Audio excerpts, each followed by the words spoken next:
Halo, selamat siang kakak-kakak semua. Selamat siang kakak. Selamat siang, Jung. Selamat siang Kak Jo. Oh, ini belum hadir semua kak? Bersalto sama siapapun saya nggak takut ya, sama mama pun saya nggak takut di rumah. Oh, saya mau nanya sedikit kakak. Ini tadi WA dari tim PKG Pusat, katanya Kak Samuel Daud Letulur dan Kak Jusri Masahida mengundurkan diri ya. Soalnya dari hari pertama belum pernah gimmick kayaknya kakak yang dua ini.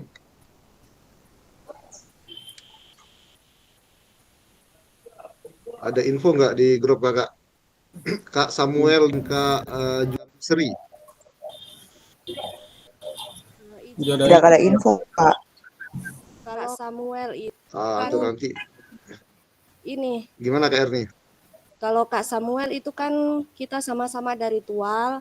Kemarin saya sudah menginfokan yang mulai hari pertama itu, tetapi posisi saat ini beliau yang ada di Kota Tual. Dia pulang kampung di daerah Semlaki, katanya di sana jaringan susah.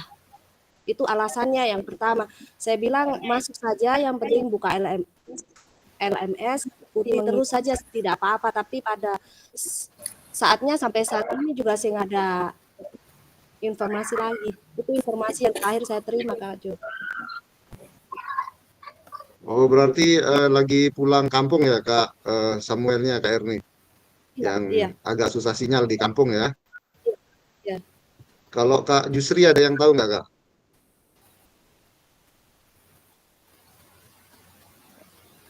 Jusri Masahida kalau nggak salah. Tidak ada informasi, Ya, Kak. terima informasi ya. Oke Kakak. Nah, sambil menunggu itu pertanyaan tadi barusan nih, baru di WA sama tim pusat karena terdata ya di sistem bahwa peserta tidak pernah ikut sinkronos dan tidak ada tugas yang dikumpulkan. Jadi waktu saya memberikan daftar kehadiran dan penilaian juga tidak ada kemarin, sehingga terbaca di sistem pusat. Nanti saya infokan kalau terkait Kak Samuel sudah dijelaskan oleh Kak Erni, kalau Kak Jusri mungkin nanti tim BGP Maluku atau tim pusat yang akan mencoba menghubungi apakah akan melanjutkan atau tidak ya. Karena kita ini sudah seperempat jalan sudah ini ya, sudah masuk ke modul 1.3. Nah, sambil menunggu kakak-kakak, ini baru 1, 2, 3, 4, 5, 6, 7 nih, baru 7 orang. Kita tunggu 3 menit lagi, 3:02 ini, 4:02. Kita mulai 4:05 ya kakak-kakak ya. Siap kakak. Oke.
Oke kakak-kakak, sambil menunggu, saya sudah chat di grup juga tadi.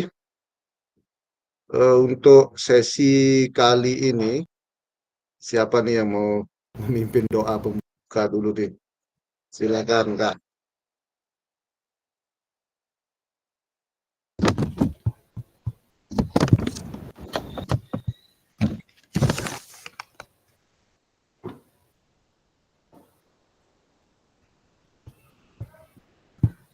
Kak Erni, silakan Kak Erni. Ya, izin Kakak Jo. Selamat sore kakak-kakak semua. Sore Kak Erni. Sebelum pembelajaran pada hari ini kita mulai, marilah terlebih dahulu kita berdoa, dan doa ini saya bawakan secara Kristen Protestan. Untuk yang beragama lain mungkin bisa menyesuaikan. Mari kita berdoa. Puji syukur kunaikan kehadirat-Mu ya Bapa atas segala penyertaan-Mu, sehingga pada kesempatan sore hari ini Engkau masih memperkenalkan kami untuk bersama-sama berkumpul di ruang elaborasi ini dengan keadaan baik. Ya Bapa, kiranya dalam pembelajaran sore hari ini Engkau mau menyertai kami, memberkati kami, memampukan kami di dalam pembelajaran saat ini, sehingga awal hingga akhir pembelajaran ini selalu dalam keadaan baik, bisa lancar, selesai sampai pada saatnya. Ya Bapak, kami juga berdoa buat fasilitator yang akan membersamai kami, memberikan materi pada sore hari ini. Kiranya Tuhan mau memampukan sehingga materi yang disampaikan kami bisa menerimanya dengan baik, dan nantinya kami semua bisa mentransferkan untuk mencapai tujuan pembelajaran kami. Terima kasih ya Bapa ya Yesus, ampuni segala dosa dan perbuatan kami. Hanya di dalam nama Bapa kami berdoa dan mengucap syukur. Haleluya. Amin. Amin. Oke, terima kasih Kak Erni sudah membuka sesi ini dengan doa. Semoga lancar ya ke selama 2 JP ini kakak-kakak. Langsung saja, saya yakin kakak-kakak kemarin sudah bertanya, belum bisa dibuka, berarti kakak-kakak sudah minimal sudah membaca apa sih isi dari modul 1.3 pembelajaran berpusat pada peserta didik. Nah, secara umum kakak-kakak ada 3 poin di sana. Yang pertama, student centered learning, pembelajaran yang berpusat pada peserta didik. Yang kedua, karakteristik perkembangan jasmani, sosial, emosional, dan mental anak. Dan yang ketiga adalah pembelajaran terdiferensiasi. Jadi 3 tema itu yang akan kita bahas kali ini. Bagaimana sih ketiga tema itu? Ya, izin saya share screen dulu.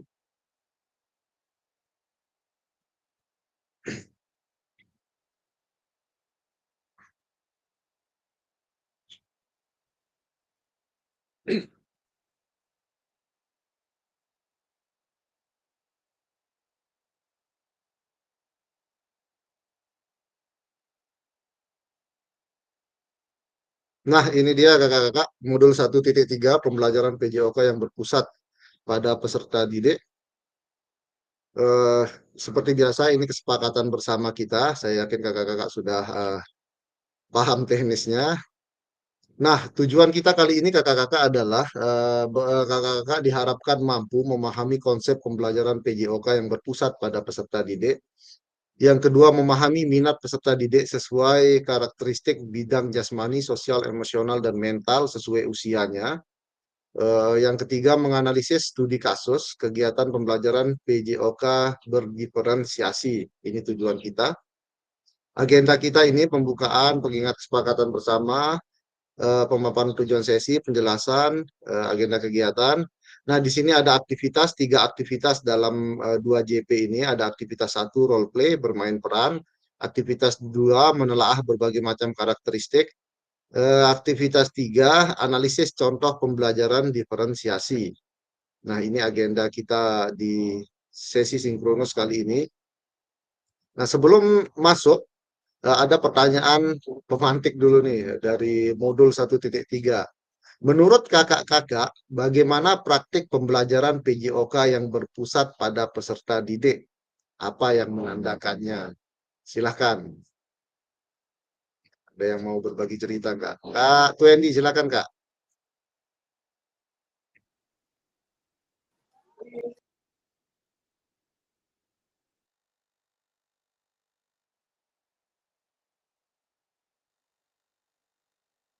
Masih mute kayaknya Kak Tuendi. Oh iya, sudah terdengar suara saya, Kak? Sudah Kak. Ya, menurut saya praktik pembelajaran PJOK yang berpusat pada peserta didik ini merupakan proses pembelajaran yang dirancang dengan berfokus pada kebutuhan, minat, dan potensi peserta didik. Terus yang menandakannya yaitu contohnya di dalam praktik peserta didik itu akan terlihat aktif dalam setiap kegiatan. Peserta didik dapat mengemukakan pendapat mereka.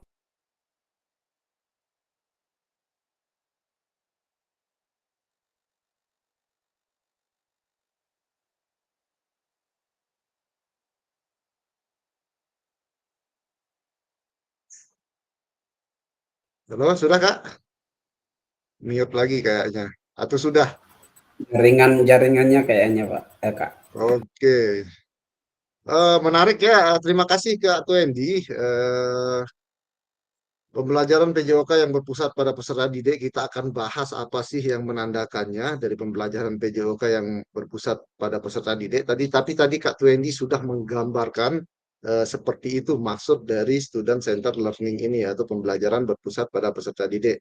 Sekarang saya coba ingin membayangkan, sebenarnya sebelum menjawab pertanyaan tadi, mari bayangkan sejenak beberapa hal yang mungkin terjadi di kelas kita. Ada dua gambar di sini. Yang pertama, seorang guru yang sedang memegang peluit.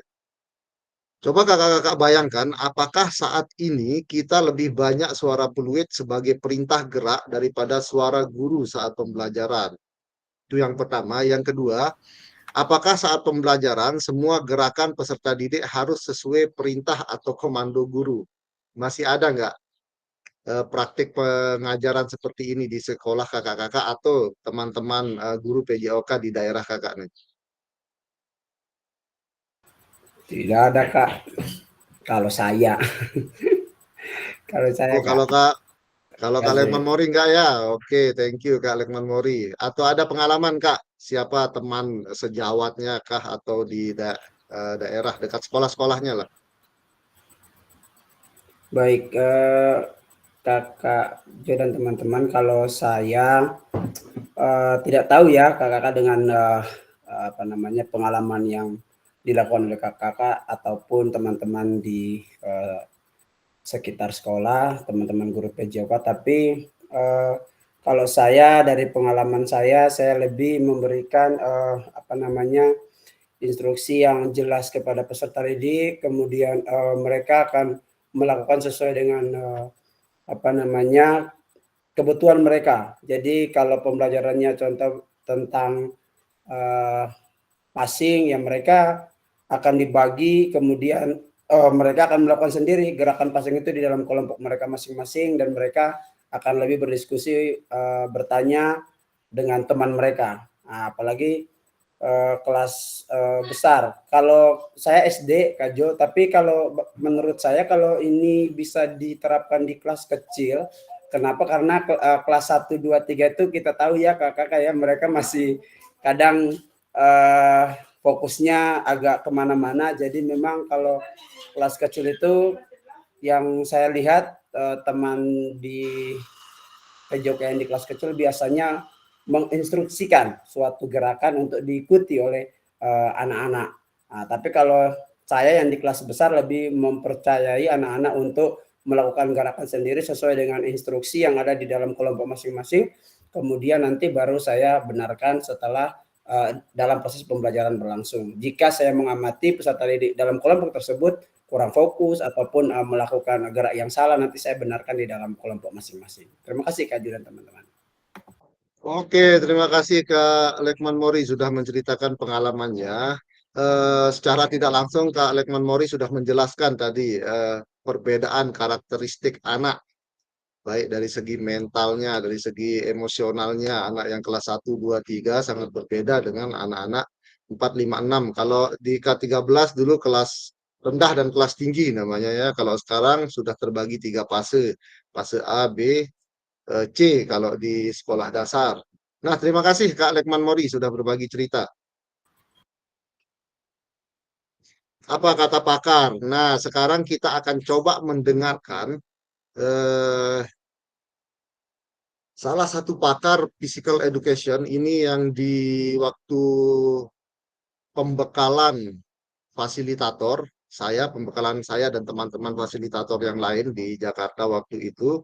Jadi kami langsung Zoom dengan Cassandra Lanucci. Beliau ini masih muda nih, masih muda sekali, tapi beliau aktif sebagai akademisi pendidikan jasmani dan banyak sekali riset yang sudah dikeluarkan terkait bagaimana sih konsep dari physical education itu. Coba kita akan lihat videonya sebentar ya.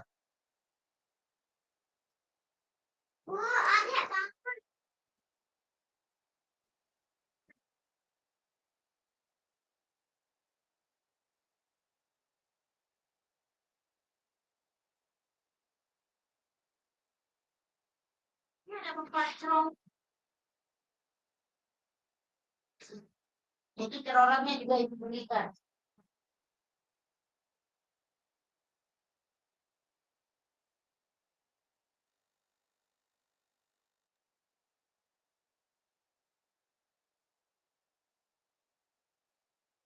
Oke, sudah muncul ya Kak. Coba kita dengarkan sebentar. Nanti kita analisis bersama And terkait we Cassandra know from Lanucci ini. all the research that when students are empowered to make decisions, they thrive. And thriving means they learn more, they enjoy the lesson more, they are more willing to participate, and they're more willing to take that learning and transfer it into their lives. So everything that we know about student-centered learning is really positive. We know that it's hard. You know, we do know that it's different and that it can be challenging and maybe scary if it's not an approach that you're used to, but the benefits are worth it. We know that the outcome is really positive. And so hopefully today what I can do is provide opportunities for you to take that first step if it's something new or something scary for you, or places that you can look for more opportunities to invite students into the decision-making process. Oke, kita ulang sekali lagi ya. Nanti kakak analisis pernyataan nih dari Cassandra Lanucci terkait student center learning, pembelajaran yang berpusat pada siswa. Siap kakak ya? Saya ulang sekali lagi. And we know from all the research that when students are empowered to make decisions, they thrive. And thriving means they learn more, they enjoy the lesson more, they are more willing to participate, and they're more willing to take that learning and transfer it into their lives. So everything that we know about student-centered learning is really positive. We know that it's hard. You know, we do know that it's different and that it can be challenging and maybe scary if it's not an approach that you're used to, but the benefits are worth it. We know that the outcome is really positive. And so hopefully today what I can do is provide opportunities for you to take that first step if it's something new or something scary for you, or places that you can look for more opportunities to invite students into the decision-making process. Oke, silahkan siapa yang ingin menanggapi terlebih dahulu kutipan video dari Cassandra Lanucci ini. Silahkan Kak. Poin inti dari student center learning. Nah, Kak Erni dulu, baru Kak Martin ya. Ada dua yang sudah resen. Silahkan Kak Erni.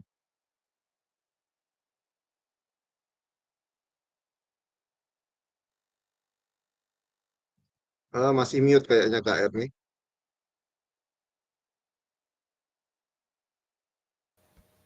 Oke, izin menjawab Kak Jo.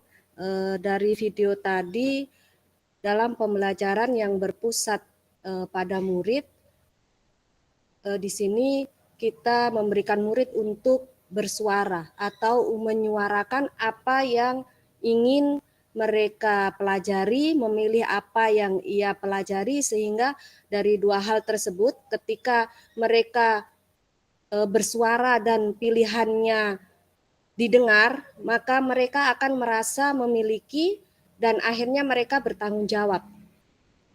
Karena mereka melakukan pembelajaran sesuai dengan pilihannya. Namun ketika di situasi ya kita tadi ada situasi yang mengatakan kita akan sulit karena kita akan merubah cara gaya mengajar kita yang selama ini mungkin sudah menjadi keyakinan kita ya, dan kita mencoba akan lebih terfokus atau terpusat pada peserta didik. Memang agaknya menakutkan ya, tadi dikatakan agaknya menakutkan atau mungkin agak ribet begitu ya buat kita. Namun kita lihat hasilnya sepadan ya, mungkin hasilnya yang sepadan untuk diri kita, karena siswa akan lebih bisa mengekspor kemampuannya, keterampilannya, dan siswa mampu mengambil keputusan dari mungkin tugas-tugas gerak yang kita berikan kepada siswa. Jadi di sini siswa dapat berperan aktif dalam segala aktivitas fisik dari materi-materi yang kita berikan. Mungkin itu yang bisa saya sampaikan. Terima kasih. Oke, terima kasih Kak Erni sudah menyimpulkan pernyataan dari Kak Sandra tadi. Nanti kita coba diskusikan sama-sama. Saya lanjut ke Kak Martin dulu. Silahkan Kak Martin.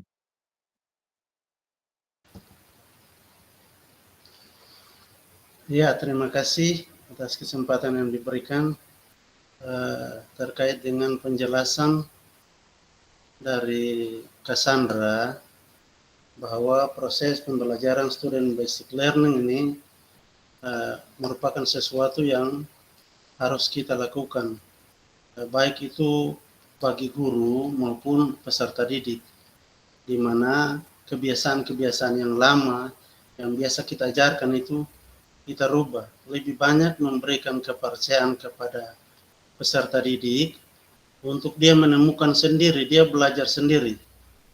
Ketika dia mampu untuk belajar sendiri, maka hasilnya akan lebih kuat, lebih positif, sehingga anak tersebut akan memiliki rasa percaya diri.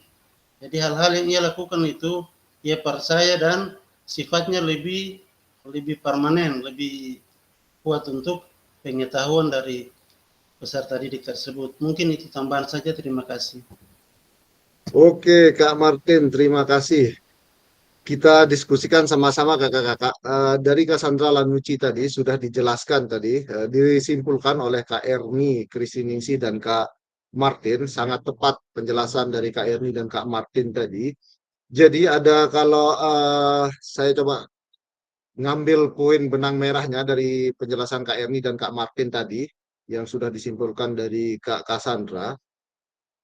Yang beratnya dulu, pertama memang berat katanya, ini berat, ini menakutkan, ini menantang, karena akan merubah gaya mengajar kita atau keyakinan kita selama ini dalam mengajar PJOK yang lebih berpusat ke guru. Guru adalah pusat pengetahuan, jadi semua hal yang dilakukan guru, yang diinstruksikan guru mau tidak mau harus diikuti murid. Nah itu orang yang sudah yakin dengan gaya mengajar itu atau pendekatan mengajar itu agak susah, agak berat untuk merubah hal tersebut. Namun ketika kita mau melakukan hal yang berat atau proses yang berat, maka hasilnya akan sepadan. Tidak hanya di sini, apapun yang berproses dengan sungguh-sungguh dan berat, saya yakin kakak-kakak akan menerima hasil yang sepadan dalam proses kehidupan apapun. Ya, kalau bahasa quote-nya kan tidak hasil tidak akan mengkhianati proses itu sendiri. Nah, itu yang pertama. Yang kedua, poin inti dari student center learning atau pembelajaran berpusat pada peserta didik ada 3. Kak Erni tadi sudah membahas. Jadi kalau kakak-kakak membaca di LMS atau di modulnya, di sana ada 3, student choice, student voice, and student ownership.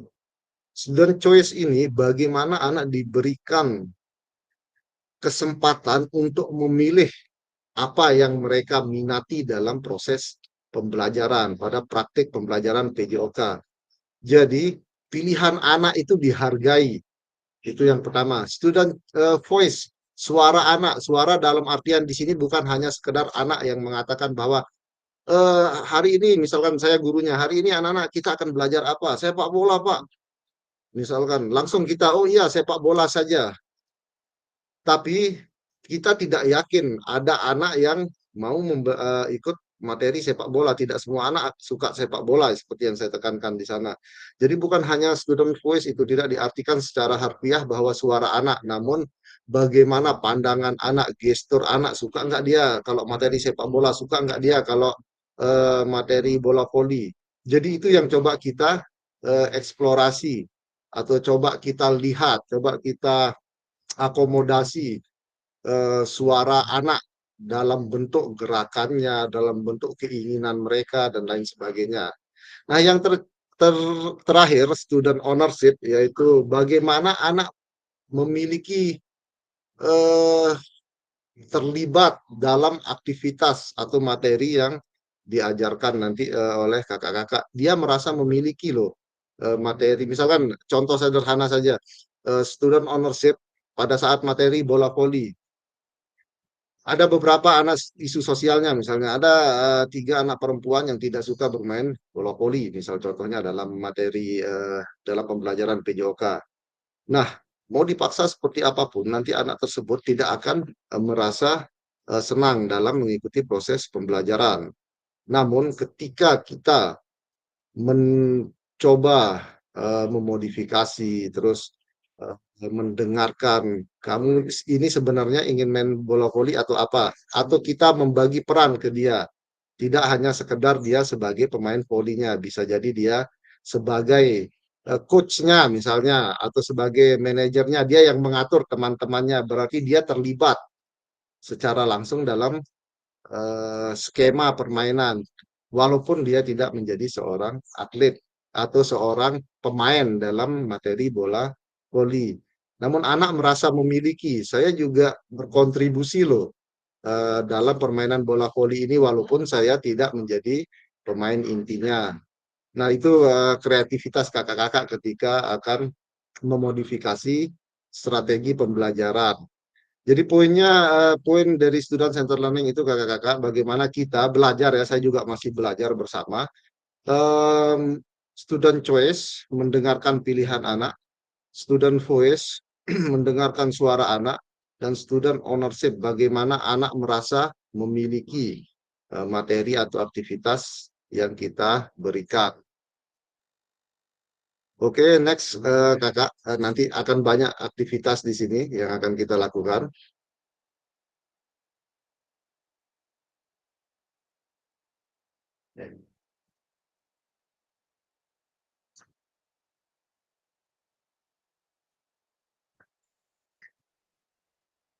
Nah, kita masuk ke aktivitas 1. Mari melakukan aktivitas role play berikut. Bagaimana instruksinya kakak-kakak? Role play aktivitas pembelajaran, di sini capaian pembelajaran kita diharapkan peserta didik memahami gerak fundamental. Tujuan pembelajarannya, peserta didik melakukan dan memahami gerak koordinasi dengan benar. Peserta didik mengetahui efek dari latihan yang dilakukan. Peserta didik dapat menganalisis efek latihan yang diberikan melalui perubahan denyut nadi. Asesmennya melakukan self and peer assessment efek latihan yang telah dilakukan, melakukan analisis efek latihan yang diberikan melalui perubahan denyut nadi, dan latihan gerak koordinasi. Jadi di sini tujuan pembelajarannya ini kakak-kakak bagaimana, misalkan nanti ini akan kita praktikkan ke siswa-siswa kita. Sekarang kita mencoba mensimulasikan, anggap saja saya sebagai guru PJOK-nya, kakak-kakak sebagai peserta, nanti kakak-kakak yang akan mencoba mensimulasikan terkait aktivitas role play ini ya. Nah, ini langkah-langkahnya. Saya akan bagikan tautan Google spreadsheet-nya di kolom chat ya. Sebentar.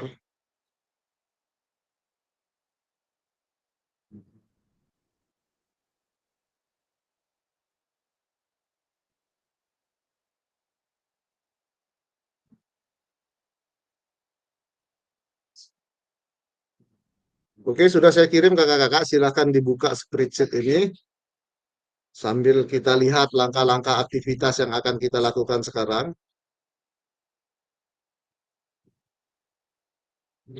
Nah, saya sambil dibuka, saya bacakan instruksinya. Fasilitator membagi peserta secara berpasangan berdasarkan nomor urut 1 dengan 2, 3 dengan 4, dan seterusnya. Nanti nama kakak-kakak sudah saya tulis di spreadsheet tersebut. Yang kedua, fasilitator menampilkan pilihan gerakan.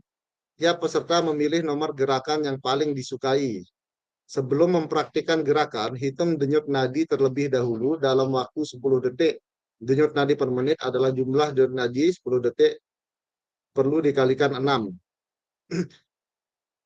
Oke, kita masuk ke poin 4 ini dulu kakak-kakak. Sudah dibuka nggak spreadsheet-nya? Sudah ada namanya kan? Nggak boleh diganti tuh. Nah, Kak Rosiana baru masuk nih.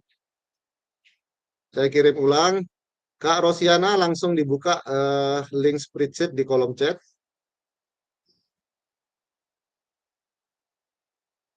Oke, ada yang sudah buka? Udah ketemu namanya nggak?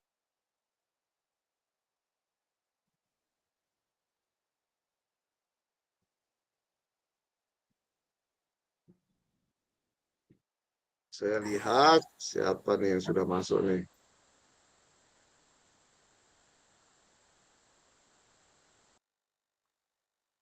Oke, tugas kakak-kakak yang pertama adalah hitung denyut nadi kakak-kakak dulu selama 10 detik. Ada yang masih ingat cara menghitung denyut nadi? Ada dua cara, secara umum ada dua cara.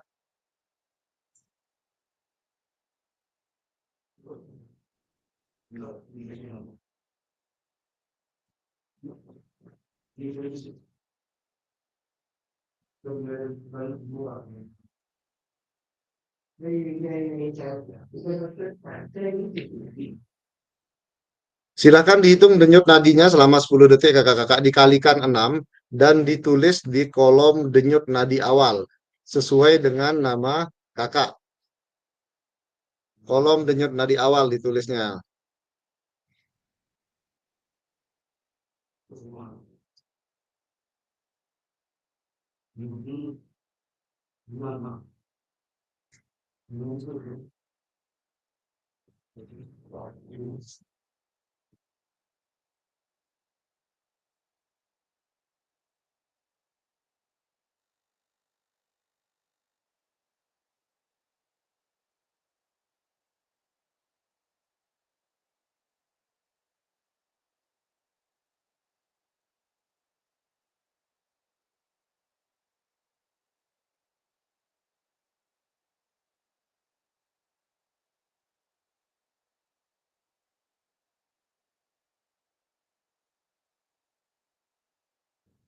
Yang sudah menulis di sini ada Kak Agong, Kak Ferdi, dan Kak Lekman Mori.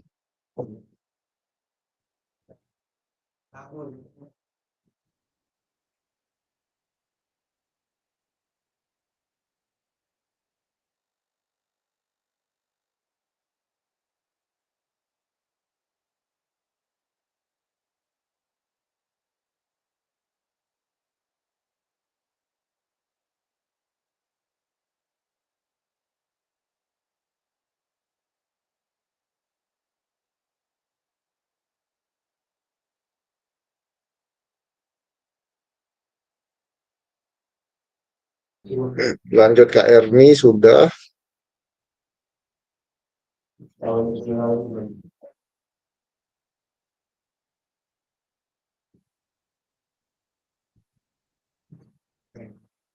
Untuk gerakannya nanti saya tunjukkan di slide berikutnya ya. Sekarang kita fokus ke poin 4 dulu nih. Penghitungan denyut nadi awalnya.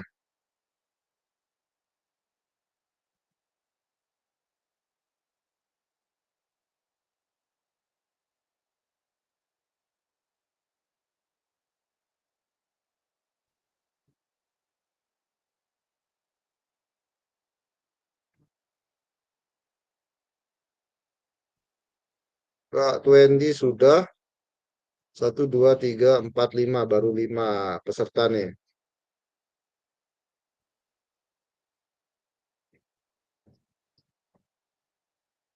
Yang belum nih Kak Martin, Kak Rosiana, belum menuliskan denyut nadinya. 10 detik saja diukur Kak. Terus dikalikan 6 nanti.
Oke, Kak Martin sudah, Kak Alfrin sudah,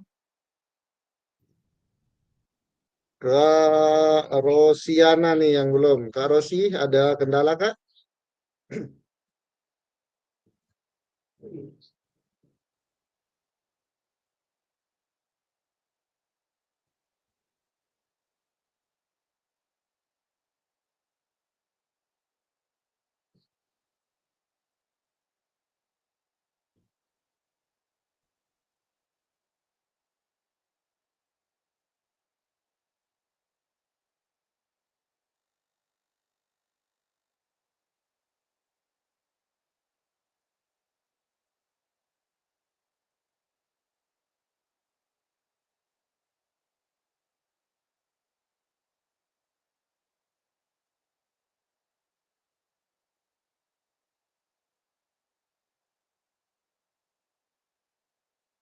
Oke, sudah semua kakak-kakak, sudah semua yang ikut di sini ya maksudnya. Nah, sekarang kita akan bagi berpasangan, secara berpasangan. Ini saya lihat di Gmeet, ada Kak Agung, Kak Erni, Kak Ferdi, Kak Lekman Mori, Kak Martin, Rosiana, dan Kak Twendi. Yang sudah menulis di sini ada Kak Alfrin. Kak Alfrin masih ada nggak di sini? Ada Kak Alfrin nggak?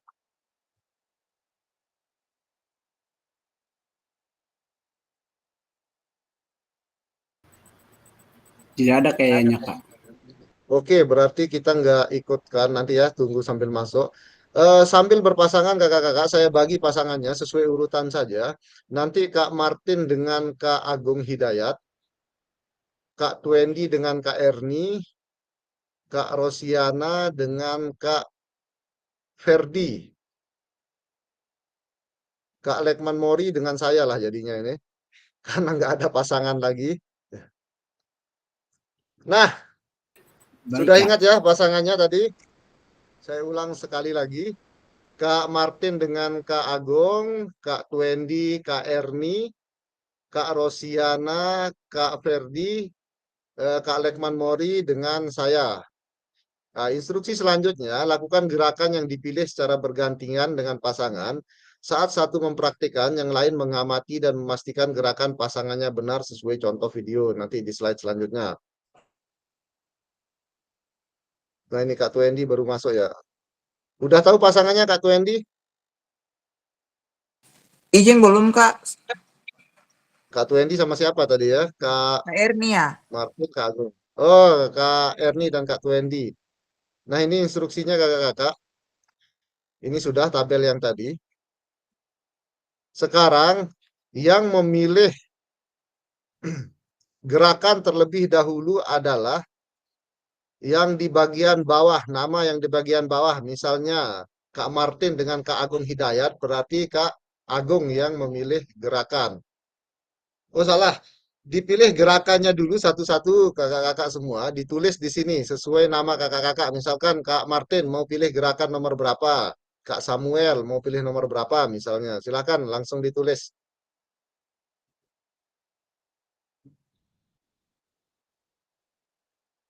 Jadi kelima gerakannya harus dapat ya.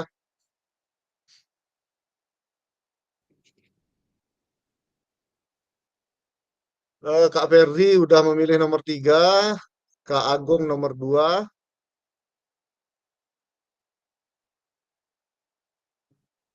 nomor 1 sudah banyak. Atau ada yang mau ganti harus ada nomor 4 dan nomor 5 juga di sini.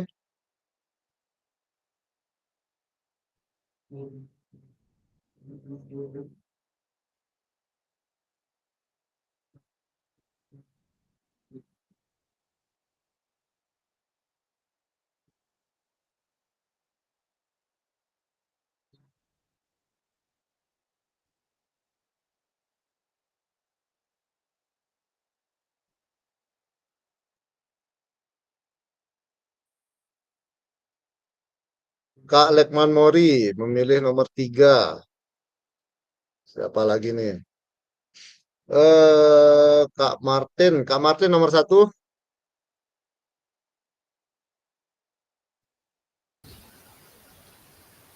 Nomor 3, nomor 3.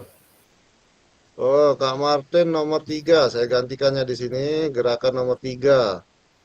Kak Agung nomor 2 sudah. Kak Twendi mau nomor berapa, Kak? Kak Jo, mohon izin saya yang nomor 1 aja Kak. Sedang Oke, berusaha Kak. masuk dengan laptop ini Kak, jadi sementara mengikuti lewat handphone. Oke, siap, Kak. Kak Twendi nomor 1. Kak Erni nomor berapa, Kak Erni? Masih nggak Kak Erni nih?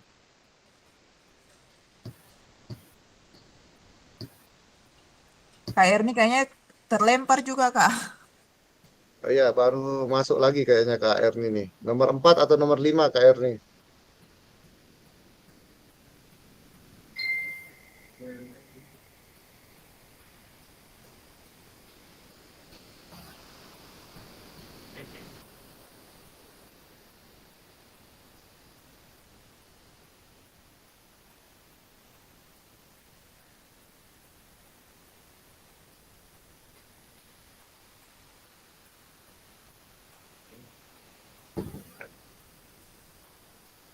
Oke, jika sudah kakak-kakak pilihannya itu, ini hanya simulasi saja biar ada bayangan terkait student center learning itu.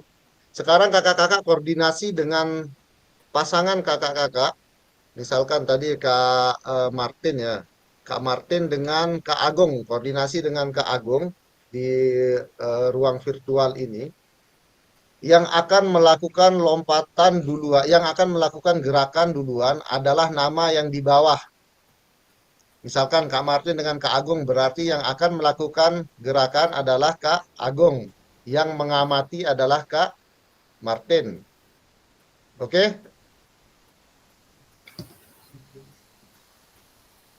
Nanti setelah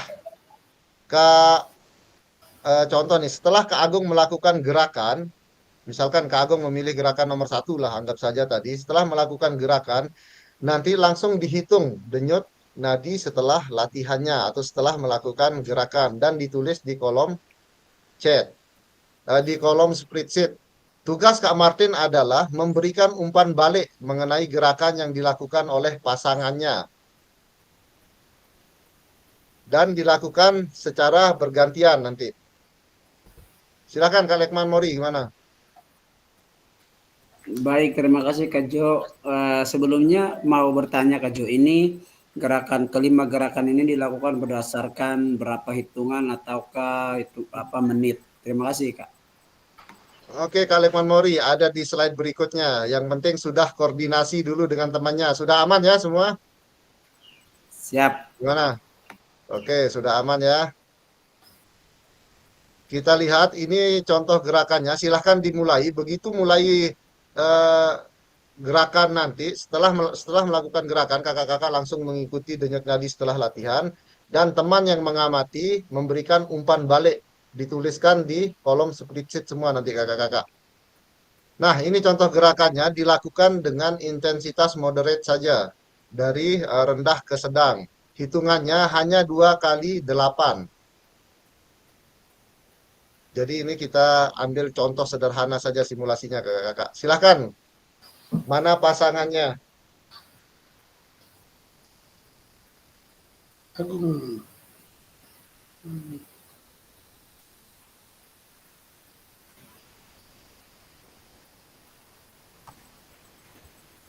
Cari posisi.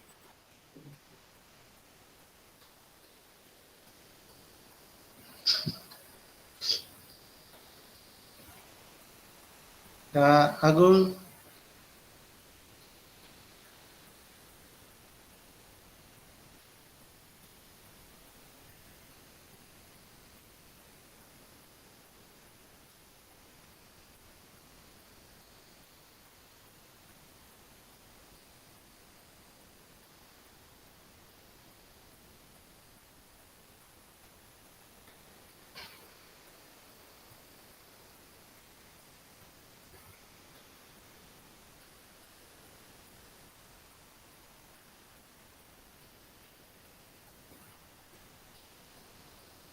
Ya, silakan Kak Agung.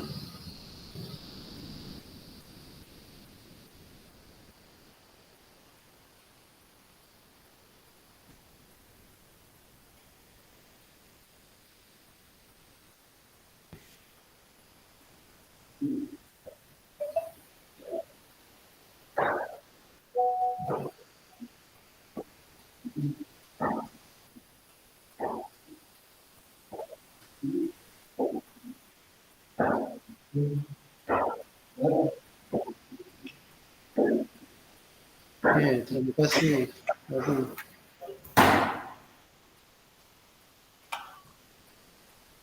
Bagaimana Kak, aman?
Silakan ditulis Kak, denyut nadi akhir sama umpan balik dari yang mengamati gerakan tadi.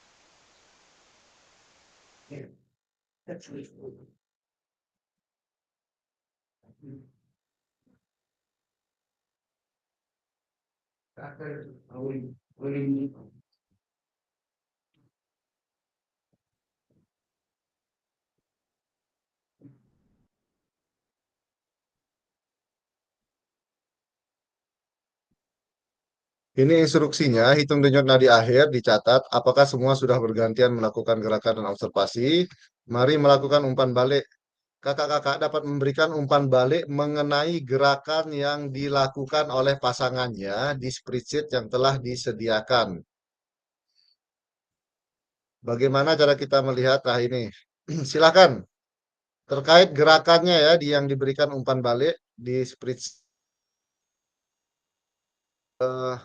Apakah gerakannya sudah benar, cara melakukan jumping jack misalnya. Benar, gerakan tangannya, gerakan kakinya, apa saja umpan balik yang konstruktif yang bisa kakak berikan ketika teman atau pasangannya melakukan sebuah gerakan.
Oke, sambil menulis menulis umpan baliknya kakak-kakak, kita lanjut di sini. Kira-kira dari kakak-kakak yang sudah mengamati gerakan temannya tadi, bagaimana cara kita melihat apakah latihan yang dilakukan sudah benar atau salah? Siapa nih yang mau menanggapi? Misalkan tadi Kak Martin melihat Kak Agung atau Kak Agung mengamati Kak Martin. Gimana cara melihat apakah latihan Kak Martin atau Kak Agung sudah benar? Siapa nih Kak Martin? Oh, Kak Rosiana, silakan Kak Rosiana. Ya, terima kasih kakak-kakak atas kesempatannya, Pak Fasil. Kalau menurut saya pengamatan terhadap Kak Ferdi, gerakannya sudah baik namun belum sempurna terkait kecepatan dan ayunan tangannya. Mungkin demikian dari saya. Terima kasih kakak-kakak. Oke Kak Rosiana, silakan langsung ditulis ya Kak ya. Kak, Sudah, Kak. siapa lagi nih? Kak Martin, silakan Kak Martin. Ya, setelah mengamati gerakan yang dilakukan oleh Kak Agung, menurut saya keseluruhan gerakan sudah sangat baik, dari gerakan kaki, gerakan tangan, dan posisi tubuh. Mungkin itu saja, terima kasih. Oke, terima kasih Kak Martin. Nah, nanti kita simpulkan ya kakak-kakak ya. Adakah efek yang kakak-kakak rasakan dari latihan yang telah dilakukan? Efek tersebut mengindikasikan apa? Misalnya kok saya capek banget ya, padahal gerakannya cuma gerakan sederhana. Berarti itu mengindikasikan apa sih? Silakan siapa yang mau menjawab nih, yang sudah melakukan gerakan tadi.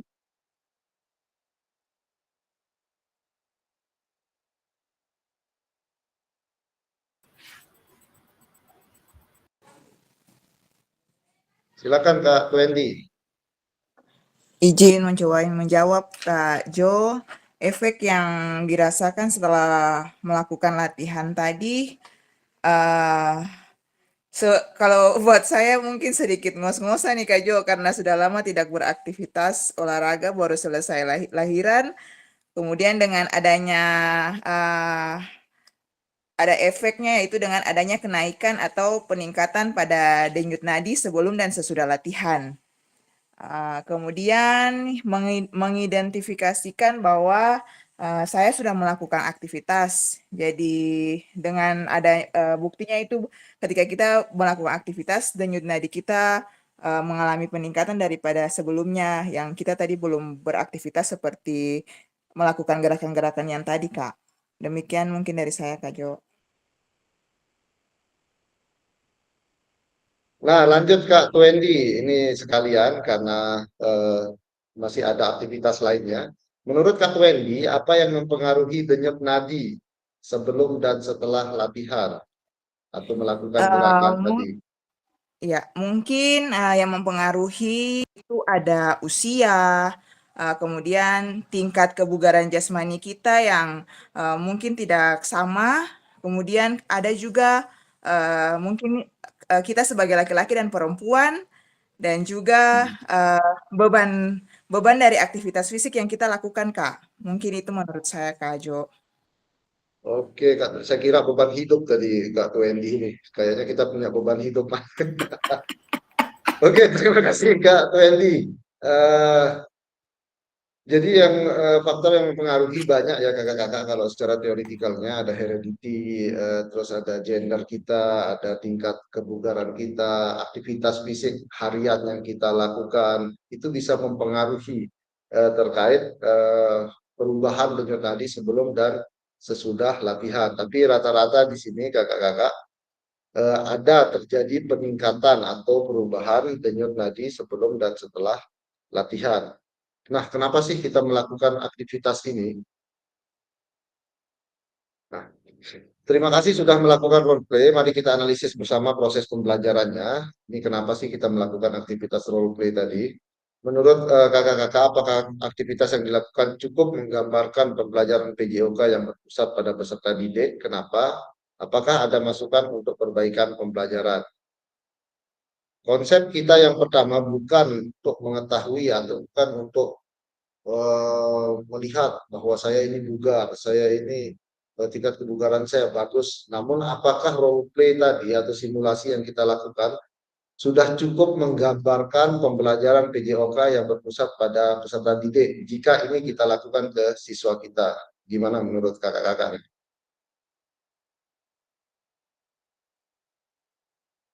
Sudah cukup menggambarkan nggak?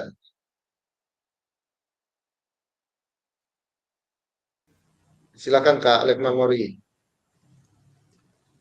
Baik, terima kasih Kak Jo. Mungkin dari saya, dari role play yang tadi sudah kita peragakan memang sudah cukup Kak Jo, tapi kalau bagi saya perlu ditambahkan dengan beberapa bagian lagi. Jadi mungkin ada pos-pos yang menggambar melakukan gerakan tersebut dan peserta didik mungkin dengan bergantian ke pos-pos yang telah kita sediakan untuk melakukan gerakan-gerakan yang ada supaya memperkaya gerak yang kita pelajari di dalam saat itu. Terima kasih Kak Jo. Oke, jadi bukan terima hanya kasih satu gerakan saja. Ya. Lekman Mori. Jadi Kak, sebelum Kak Rosiana ada Kak Erni. Silakan Kak Erni duluan, baru Kak Rosiana. Iya. Izin maaf mematikan kamera karena jaringan kurang bagus. Oke Kak. Ya. Kalau dari aktivitas yang kita lakukan tadi sudah menggambarkan pembelajaran PJOK yang berpusat pada peserta didik.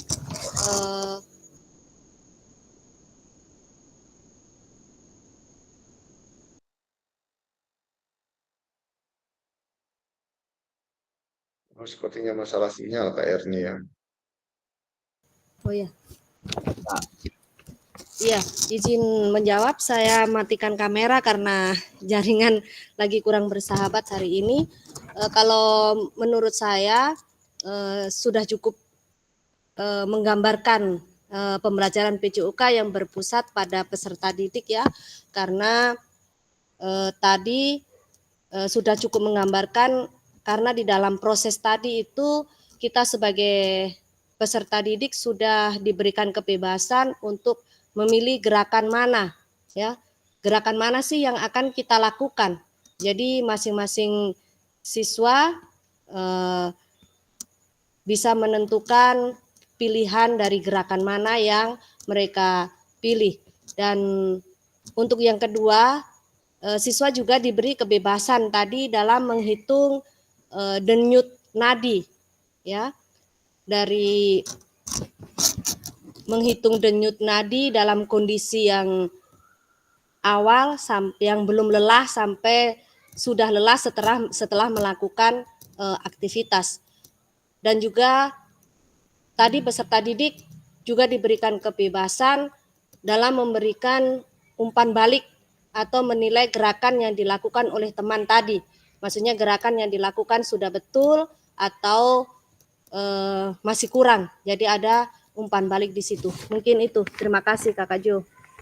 Oke, terima kasih Kak Efni. Silahkan dilanjut dulu oleh Kak Rosiana.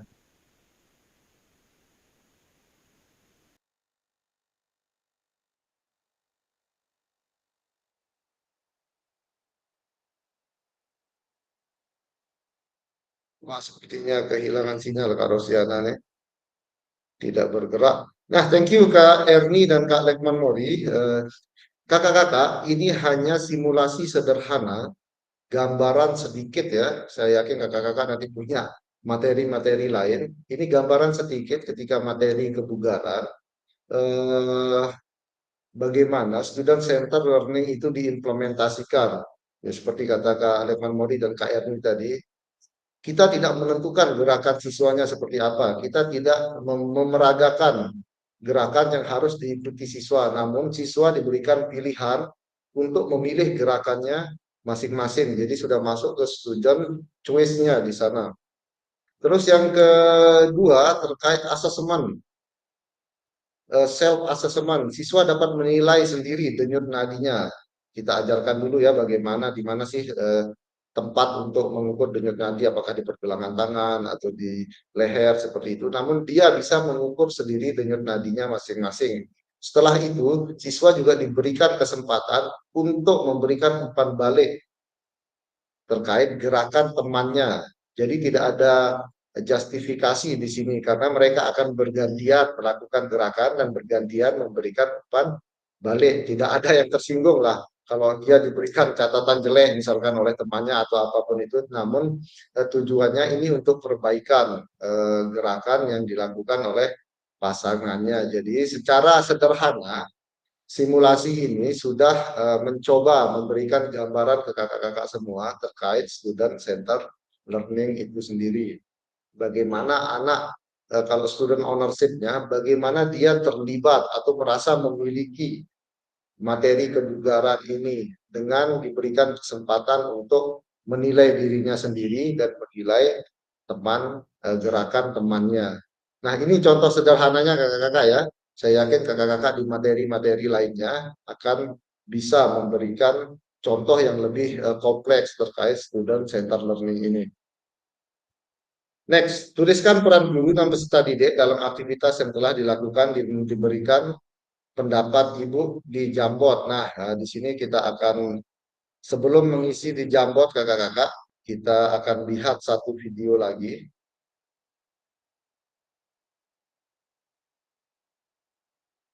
Dari Cassandra, sama dari Cassandra tadi.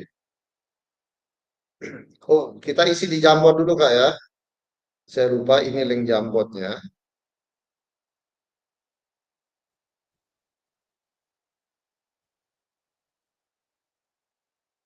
Saya sudah buatkan link Jamboard.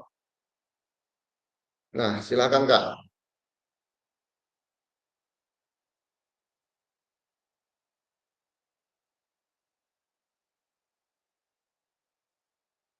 Ada 3 pertanyaan di Jamboard nanti kakak-kakak. Jamboard.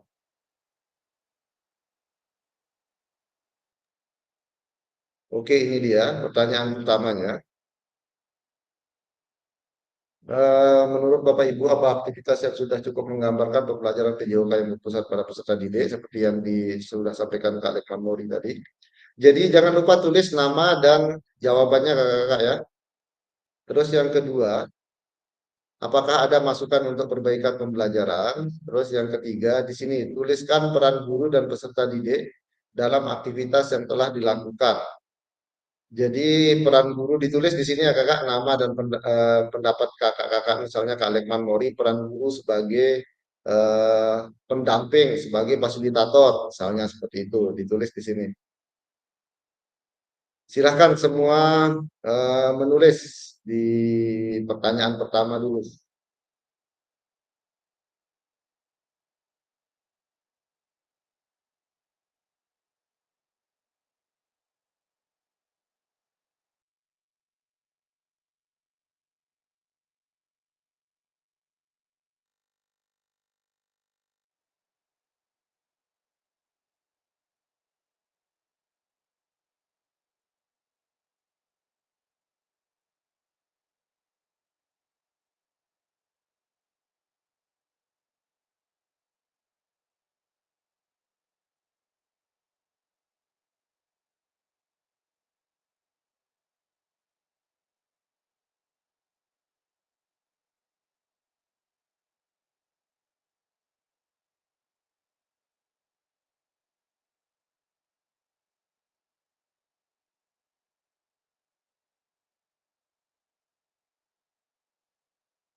Oke, kakak-kakak sambil menulis nanti bisa diselesaikan ya pesan guru dan peserta didik tadi yang dua pertanyaan sudah dijawab.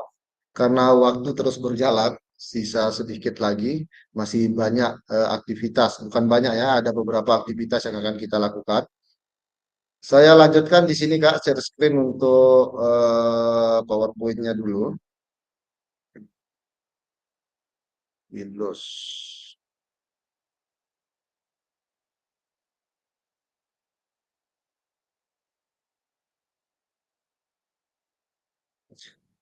Nah, kita akan menonton video satu lagi Kak, masih dengan Cassandra Lanucci.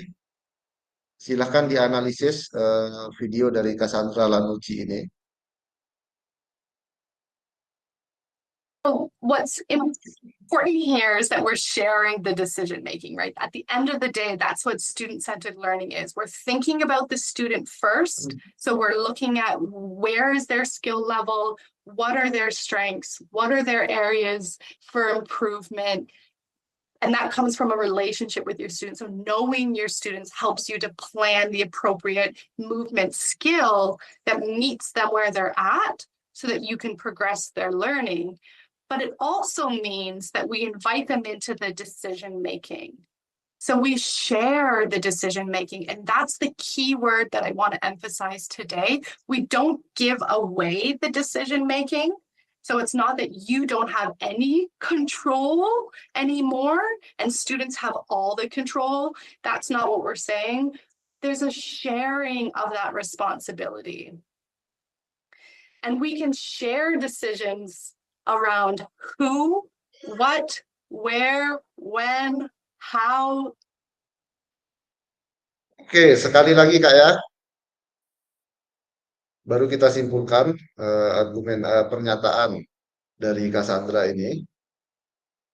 What's important here is that we're sharing the decision making, right? At the end of the day, that's what student-centered learning is. We're thinking about the student first. So we're looking at where is their skill level, what are their strengths, what are their areas for improvement.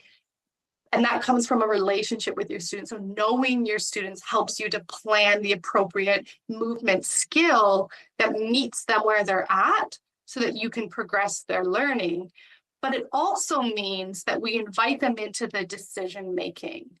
So we share the decision making, and that's the key word that I want to emphasize today. We don't give away the decision making. So it's not that you don't have any control anymore and students have all the control. That's not what we're saying. There's a sharing of that responsibility. And we can share decisions around who, what, where, when, how. Oke, silakan siapa yang ingin menanggapi terlebih dahulu.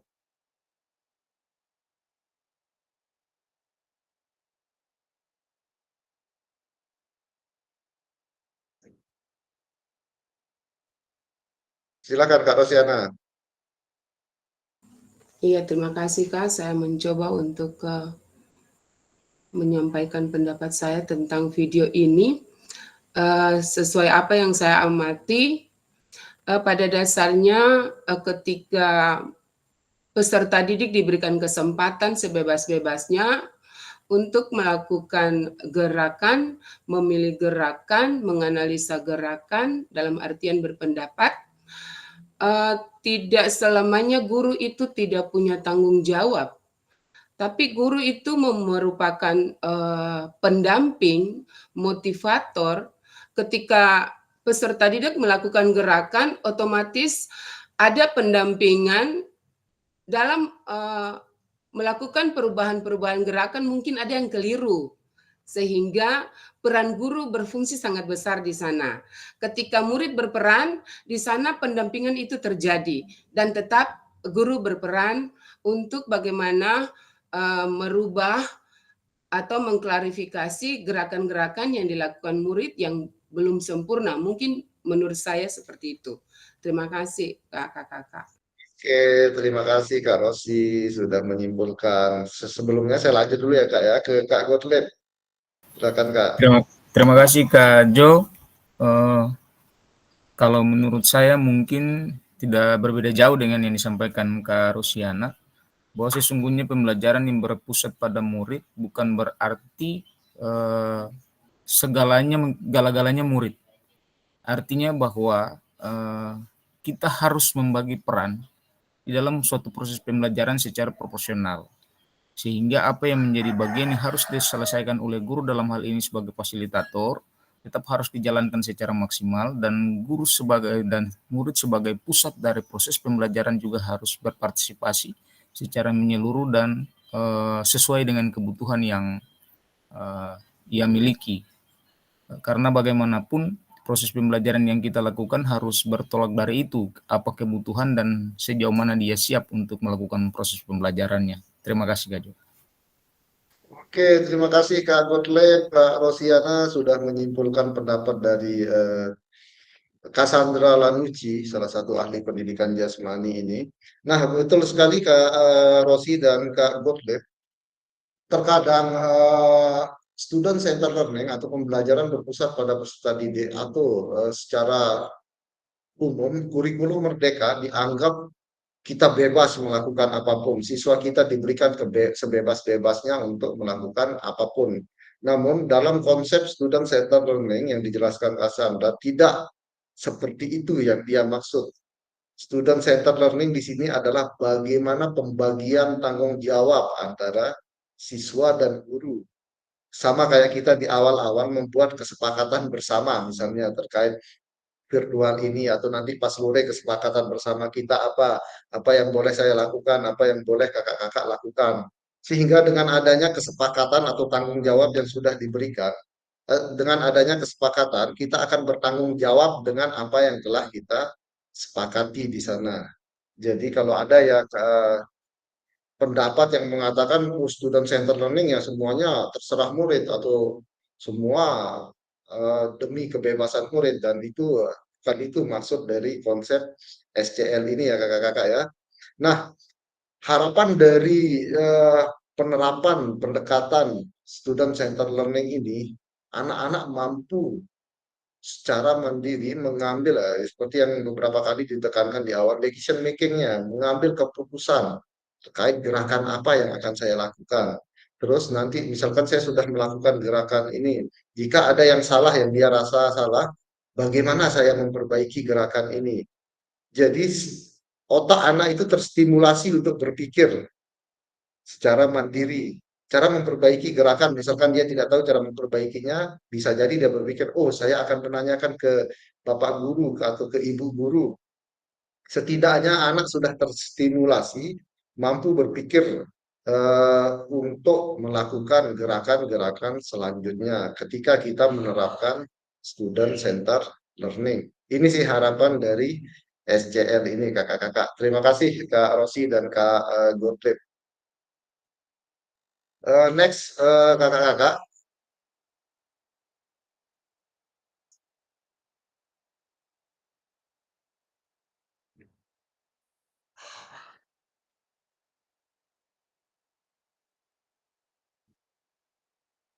Ini sudah, ini peran guru dan peserta didik dalam pembelajaran SCL yang sudah kakak-kakak coba tuliskan tadi. Kalau peran guru di sini bertindak sebagai fasilitator dalam proses pembelajaran, peran peserta didik aktif dalam proses pembelajaran dengan memberikan gagasan, saran, dan kritik. Sampai terakhir, mengidentifikasi dan menentukan pola penilaian hasil belajar murid yang relevan dengan kompetensi yang diukur. Kalau peran siswa belajar secara aktif dalam kelompok maupun individual dengan cara mendengar, membaca, menulis, diskusi, pemecahan masalah, serta terlibat dalam kegiatan berpikir tingkat tinggi. Nah, tadi yang seperti saya bilang, terstimulasi kemampuan berpikir anak ketika kita menerapkan student center learning ini, seperti analisis, sintesis, dan evaluasi. Jadi, bayangan orang yang pembelajaran PJOK hanya lari-lari saja, hanya main bola saja, dapat terbantahkan ketika kita mampu memberikan argumentasi bahwa PJOK juga dapat berdampak positif terhadap kemampuan kognitif anak, terhadap sikap atau perilaku anak tersebut. Jadi ada argumentasi logis kita ketika ada perspektif atau pandangan masyarakat yang masih menyatakan PJOK ini hanya untuk gerakan saja, hanya untuk olahraga fisik saja.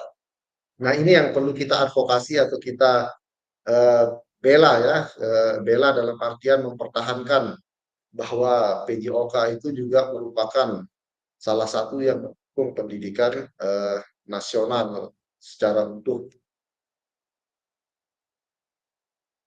Dalam STL, guru akan berperan sebagai fasilitator dalam proses belajar. Peserta didik akan dilatih untuk memiliki tanggung jawab, ini pembagian tanggung jawab tadi, atas kegiatan belajarnya dengan panduan guru sebagai fasilitator agar materi, kegiatan, dan pengukuran pembelajaran masih dalam koridor capaian pembelajaran yang diharapkan. Nah, di sini peran guru. Jangan sampai ketika kita memberikan kebebasan ke anak, malah capaian pembelajaran yang sudah kita tentukan di awal tidak tercapai. Ini koridor kita, yaitu capaian dan tujuan pembelajaran yang sudah kita rumuskan di awal. Di sana kita memfasilitasi atau mengarahkan anak ketika mereka menerapkan student centered learning ini sendiri. Nah, kalau jenis-jenis pembelajaran student centered learning ini sudah ada di LMS, kakak-kakak bisa dibaca nanti dari small group discussion, role play sampai ke project based learning. Nanti silakan kakak-kakak explore lebih mendalam lagi di LMS.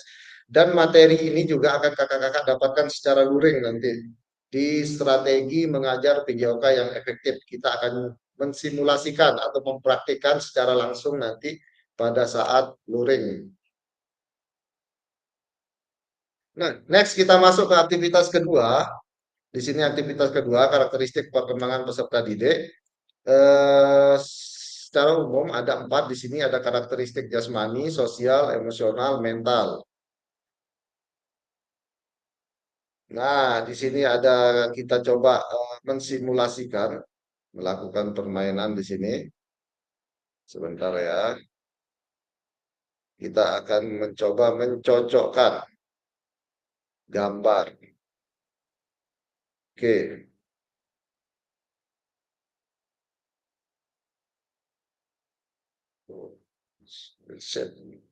Nah, silakan Kak. Berjalan, berlari, merangkak, ini bidangnya masuk kemana nih? Jasmani, sosial, atau emosional, mental? Biar saya yang gariskan nanti. Jasmani. Jasmani Kak, jasmani. Jasmani, Jasmani Kak. ya Kak ya. Jasmani. Jasmani. Usia berapa Kak? 0 sampai 2 tahun. 0 sampai 2 tahun. Insert 0 sampai 2 tahun. Terus yang kedua Kak? Sosial. Yang ini sosial ya? Ya, sosial. Berapa tahun Kak? 5-6 tahun, Kak. 5 sampai 6 tahun sosial, 5-6. Yang ketiga Kak? Ketiga. Emosional. Yang ketiga emosional. Emosional atau mental? Emosional. Emosional, Kak. Emosional. Oke, usia berapa Kak? 6 sampai 12. 6 sampai 12 tahun. 6 sampai 12 tahun. Terakhir, mental ya. Iya, 12 sampai 18. Usia berapa nih? 12 sampai 18. 6-12 bisa juga, Kak. 12 sampai 18 6 ya? sampai 18 bisa. 12 sampai 18. 12 sampai Atau 18. ada yang ditukar. Sudah pas? 6 sampai 12. 6 sampai 12, Kak. 6 sampai 12. Yang mental 6 sampai 12. Iya. Oke, ada yang mau diperbaiki lagi nggak? Coba dilihat dulu. Dibaca pelan-pelan.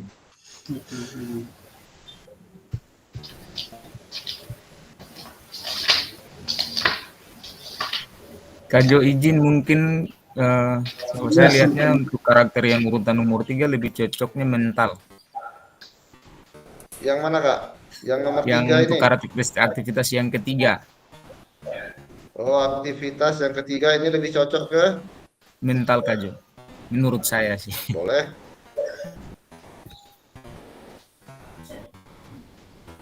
Ada lagi yang mau melakukan perubahan?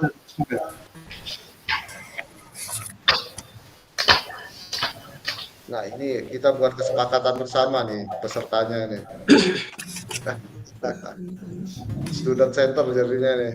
Silakan buat kesepakatan dulu Kak, saya kasih waktu 2 menit nih. Sudah pas di sini sebelum kita lihat jawabannya atau ada yang ingin dirubah lagi? Silakan.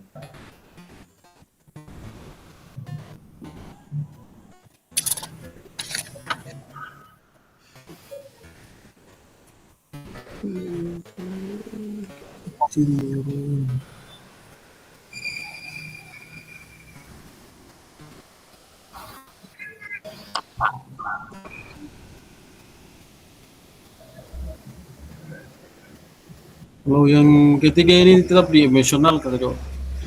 Iya Kak, kalau saya juga yang ketiga ini di emosional. Oke, sepakat ya, yang ketiga tetap di Emosional. Emosional.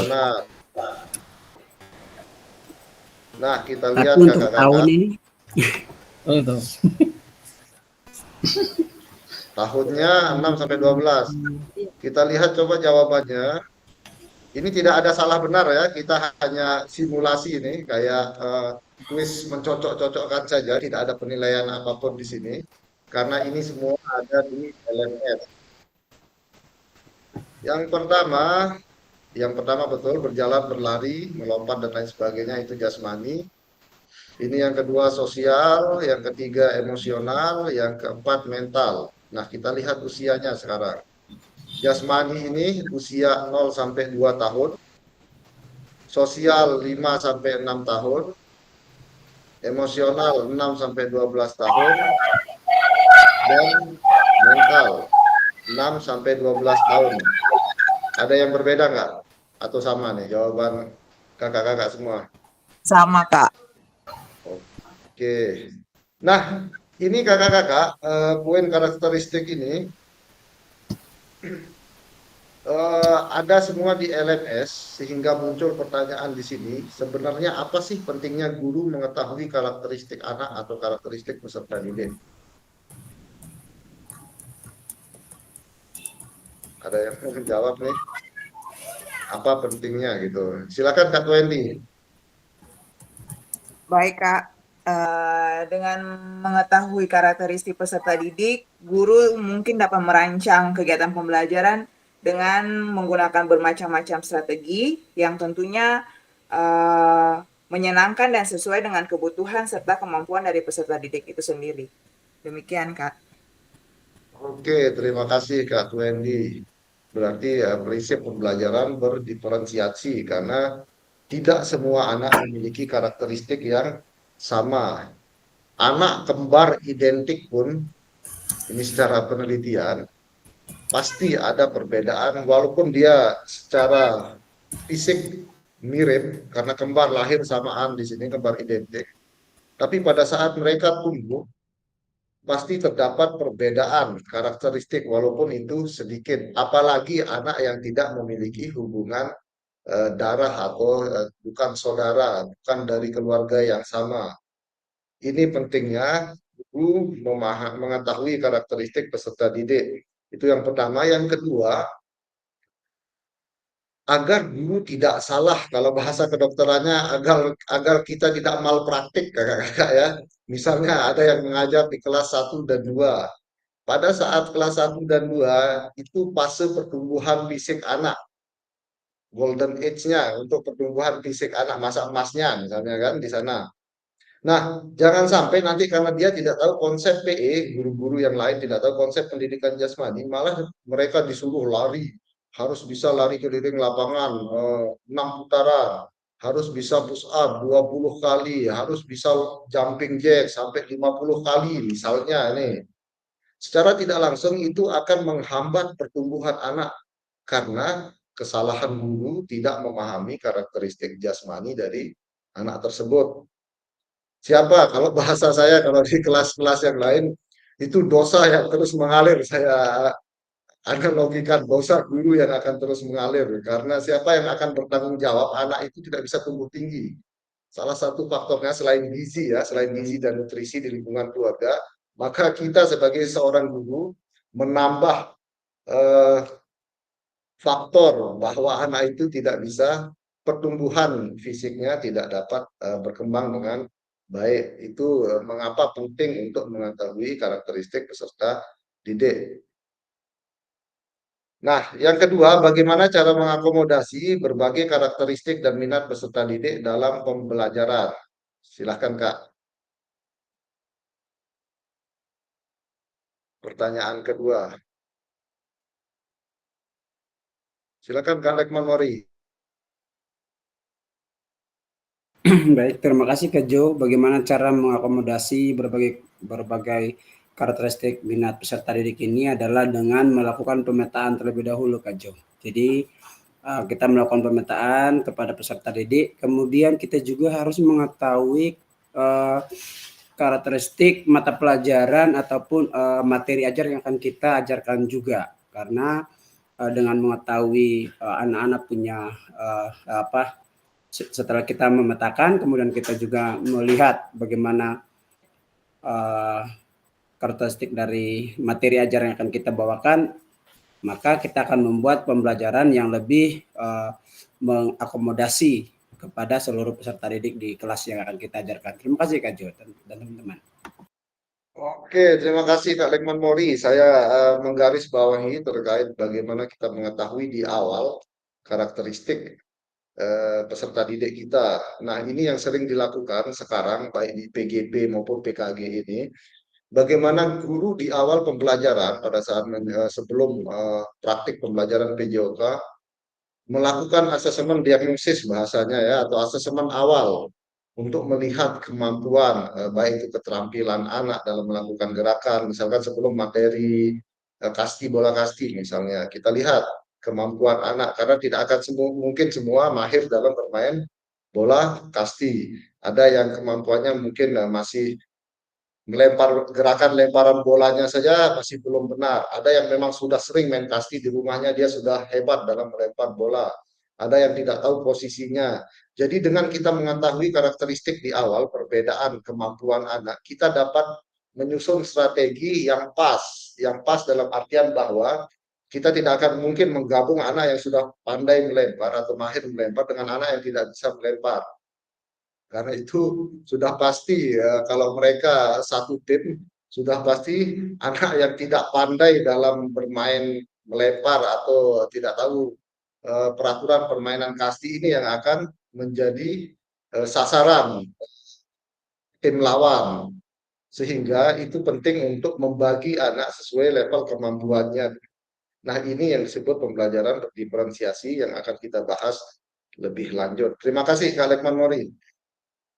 Nah, ini dia pembelajaran diferensiasi dalam PJOK. Pembelajaran berdiferensiasi adalah usaha guru untuk menyesuaikan pembelajaran di kelas untuk memenuhi kebutuhan belajar murid. Jadi sesuai kebutuhan murid itu, kita coba menyesuaikan pembelajaran di kelas atau di lapangan. 3 poin inti dari pembelajaran diferensiasi kakak-kakak di sini. Di modul ada nih ya, diferensiasi konten, diferensiasi proses, dan diferensiasi produk. Ini yang saya jelaskan tadi, contoh permainan kasti tadi, saya jelaskan sedikit lagi. Diferensiasi konten ini merujuk pada strategi membedakan pengorganisasian dan format penyampaian konten. Konten adalah materi pengetahuan, konsep, dan keterampilan yang perlu dipelajari peserta didik berdasarkan kurikulum. Ada 2 poin inti dari diferensiasi konten, intratax dan intertax. Apa sih intratax dan intertax ini? Saya ke internya dulu ya, bukan intra. Intertax ini adalah kakak-kakak satu gerakan, beberapa gerakan yang berbeda, tapi level atau tingkat kesulitannya sama. Saya kasih contoh, misalkan materi lokomotor dan non lokomotor, misalnya nanti di sini. Nanti di sini ada gerakan lari di pos 1 misalnya, anggap saja kita bahasanya pos. Ada 5 pos. Pos 1 ada lari, ada lompat, ada lempar, ada berguling misalnya nanti di sana. Ini gerakannya berbeda semua, ada 5 gerakan, tapi level kesulitannya sama. Tidak ada peningkatan level kesulitan. Itu yang disebut intertask. Jadi anak-anak mempelajari berbagai jenis gerakan. Itu di bagian konten misalkan lokomotor dan non-lokomotor. Yang kedua, intratask. Gerakannya satu, tapi level kesulitannya sama. Level kesulitannya beda. Ini yang disebut intratask. Contohnya seperti apa, Pak? Misalkan yang ngajar di SMP, permainan bola basket. Gerakan dribble itu satu kan, hanya dribble saja. Tapi di beberapa pos, nanti misalkan ada 4 pos. Di pos pertama, anak-anak mendribble dengan 2 tangan. Di pos kedua, anak-anak mendribble dengan 1 tangan. Di pos ketiga, anak mendribble sambil berjalan. Di pos ketiga, anak mendribble sambil berlari zigzag. Jadi level kesulitannya berbeda. Jadi tidak mungkin misalkan pada saat permainan bola basket, ada anak setelah kita melakukan asesmen awal, ada anak yang benar-benar nggak pernah sama sekali megang bola basket nih, anak SMP yang nggak pernah sama sekali megang bola basket. Ada anak di kelas kita yang memang dia pemain basket di SMP itu. Ya nggak mungkin anak itu akan saya suruh untuk mendribble dengan 2 tangan. Maka dia akan masuk ke arah dribble dengan lari zigzag misalnya nanti di sana. Nah, anak-anak kelompok, misalnya ada 4-5 anak yang memang baru pertama kali memegang bola basket, kita masukkan ke pos satunya, yaitu mereka belajar pelan-pelan dulu mendribble dengan 2 tangan. Nah, ini yang disebut diferensiasi konten. Jadi kontennya berbeda, gerakannya sama-sama dribble, tapi level kesulitannya yang kita modifikasi di sana, Kak. Jadi enak kita membagi tingkat kemampuan anak. Jadi mereka belajar secara bertahap. Setelah dribble 2 tangan, anggaplah berapa menit, mereka sudah merasa nyaman, pindah ke dengan dribble 1 tangan. Sampai mereka bisa benar-benar melakukan dribbling dengan berlari atau dengan zigzag. Ini yang diferensiasi konten maksudnya, Kak. Yang kedua, diferensiasi proses merujuk pada strategi membedakan proses yang harus dijalani oleh peserta didik yang dapat memungkinkan mereka untuk berlatih dan memahami isi konten. Proses ini terkait strategi kakak-kakak. Strategi mengajar, nggak mungkin anak seperti yang saya bilang tadi, anak yang baru belajar dribble, strateginya kakak mengajar seperti anak yang sudah mahir melakukan dribbling dalam bola basket. Jadi terkait proses atau strategi pembelajaran, perbedaan strategi pembelajarannya. Diferensiasi produk merujuk pada strategi membedakan produk hasil belajar murid, hasil latihan, penerapan, dan pengembangan apa yang telah dipelajari. Pertanyaan saya, sama nggak penilaian kakak-kakak? Sama kakak-kakak memberikan penilaian anak yang tidak bisa dribble sama sekali dengan anak yang sudah mahir melakukan dribbling. Misalkan penilaian yang kakak-kakak sudah tulis.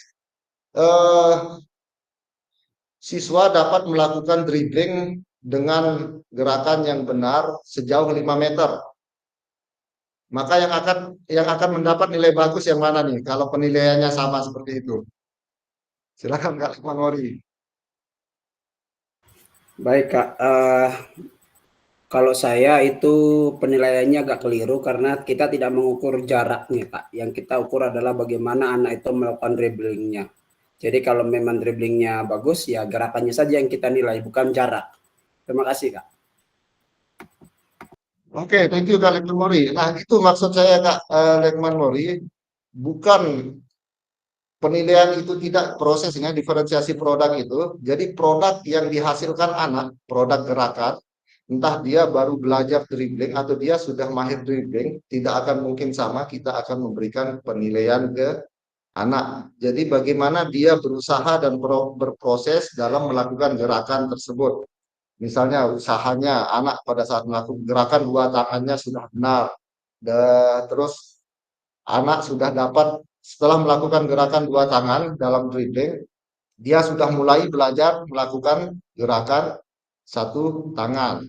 itu nilainya, kalau saya yang menilai, itu nilainya sama dengan anak yang melakukan, anak atlet basket yang sudah mahir dalam melakukan eh, dribbling. Jadi prosesnya yang dinilai. Ini yang disebut diferensiasi produk dari pembelajaran student center learning.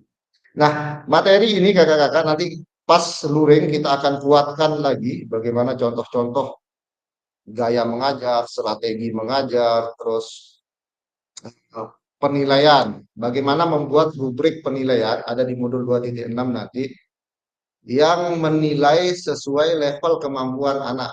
Jadi tidak disamakan semua anak dengan satu penilaian. Ini yang disebut assessment otentik atau performance based assessment. Penilaian berbasis performa atau kinerja anak tersebut. Nanti di modul 2.6 ya kakak-kakak untuk penilaian ini. Nah, beberapa pertanyaan lagi nih Kak. Adakah kendala yang kakak-kakak alami dalam melakukan strategi pembelajaran diferensiasi dalam PJOK? Ada nggak masalah? Ada yang pernah menerapkan dan bermasalah nggak di sini?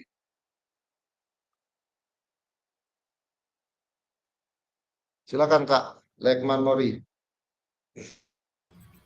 Ya Kak, masalahnya adalah waktu saja Kak Pak ya. Jadi memang sangat baik sekali kajian teman-teman untuk pembelajaran diferensiasi ini, cuman memang dia perlu mengakomodir seluruh peserta didik yang kita ajarkan.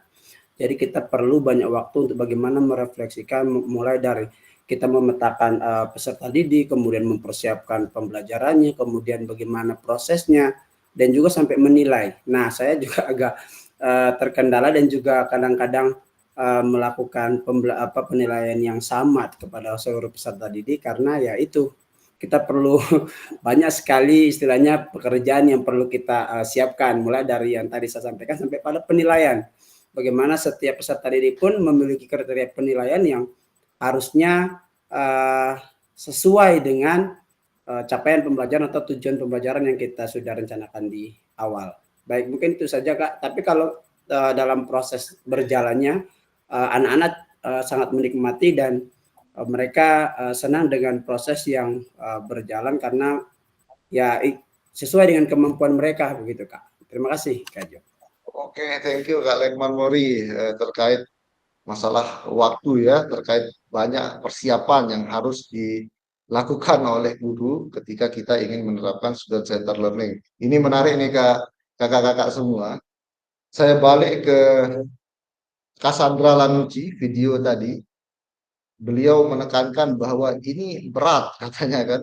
Ini sangat menantang, ini sulit. Namun ketika kita akan menerapkan ini, hasilnya sepadan yang akan didapatkan oleh murid. Saya selalu menggarisbawahi itu ketika saya memberikan materi baik di ruang kuliah maupun pada saat observasi ke sekolah dasar. Biasanya saya melakukan riset.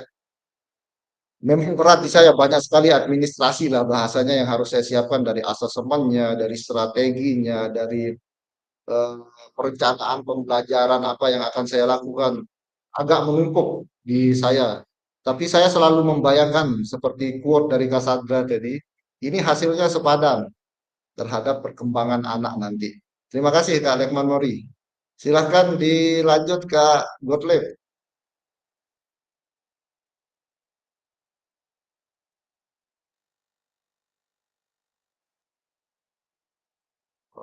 Belum ada suaranya Kak Gottlieb.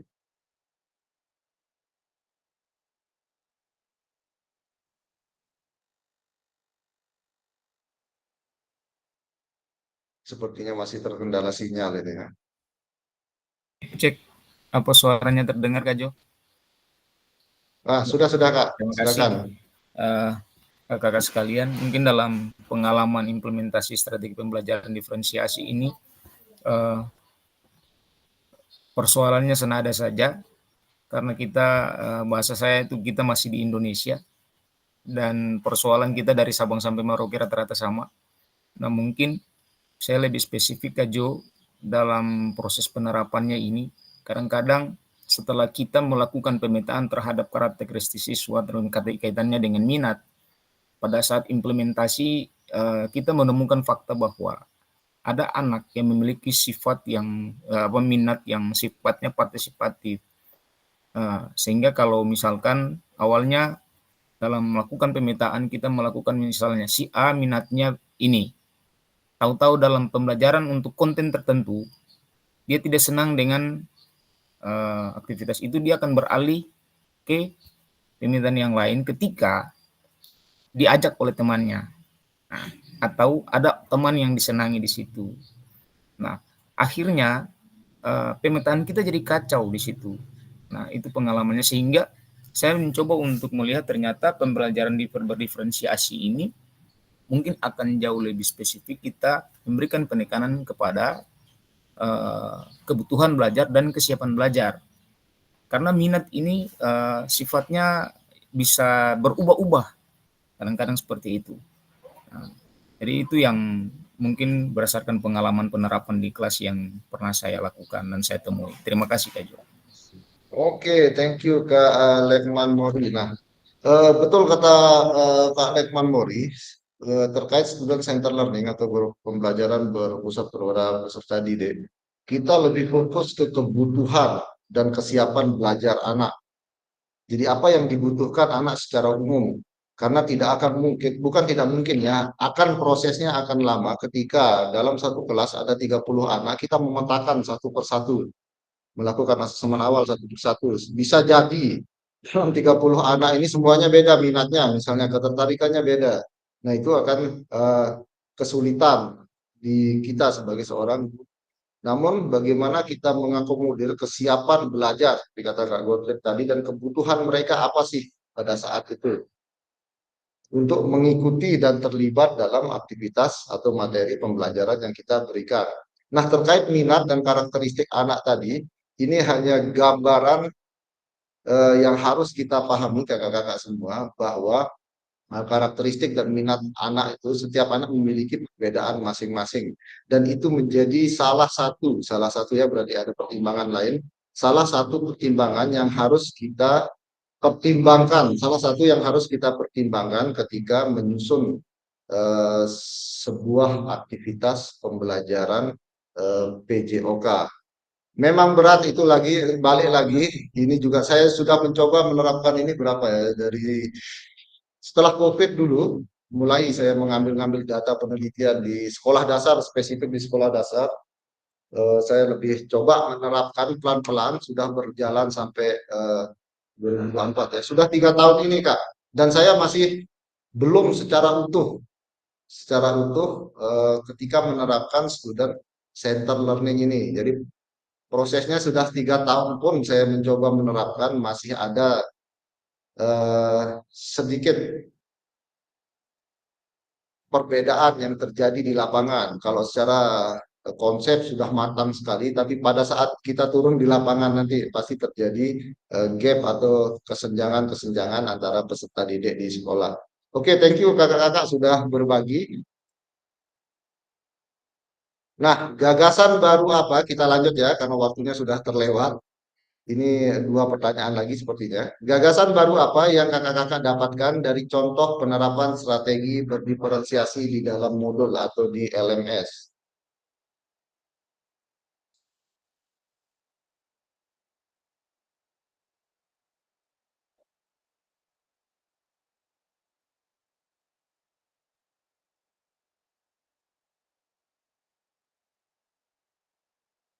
Siapa yang mau menjawab untuk ini? Kak Gottlieb lagi, silakan. Ya, Kak Jo mungkin terima kasih. Mungkin yang ingin saya kedepankan kali ini kaitannya dengan anak berkebutuhan khusus, karena kebetulan di kelas saya itu ada beberapa anak yang memiliki kebutuhan khusus, dalam artian dia cacat bagi segmen tubuh bagian bawah, di bagian tungkai. Dan mungkin dari apa yang dipelajari hari ini, saya harus juga berpikir untuk memiliki gagasan baru, mendesain aktivitas yang bisa menjawab kebutuhan mereka.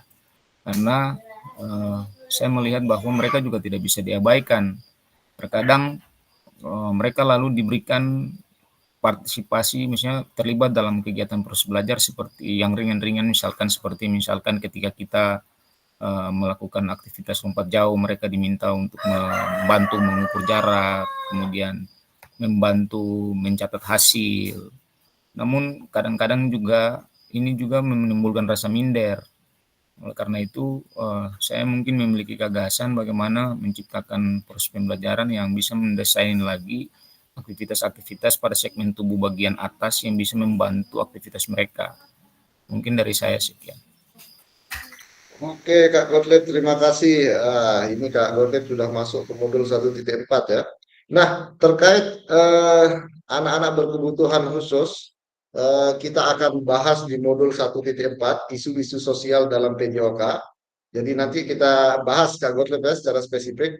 Jadi di modul 1.4 nanti, sesi sinkronis berikutnya kita balik ke modul 1.1 merefleksikan refleksi.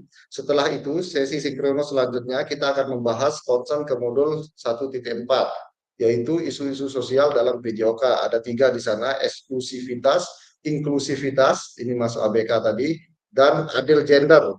Nah ini menarik nih, ketika ada ibu-ibu di sini, ada kakak-kakak yang perempuan, kita akan membahas terkait kesetaraan gender dalam PJOK juga, tapi nanti di modul 1.4. Nanti Kak Gottlieb ya, kita bahas secara spesifik. Nah, ini untuk tugas kakak-kakak sudah berakhir nih. Setelah sesi ini, kakak-kakak akan mengunggah hasil refleksi modul 1.3, refleksi modul 1.3 di LMS. Gunakan pertanyaan refleksi untuk menulis refleksi. Nanti untuk due date-nya atau deadline tugasnya, kakak-kakak silahkan saling mengingatkan di grup biar semua bisa mengumpulkan tugas. Karena ada beberapa yang saya sudah berikan penilaian, semalam saya sudah coba berikan penilaian tugasnya kakak-kakak ya. Ada beberapa yang belum mengumpulkan tugas lakukan maupun tugas refleksi.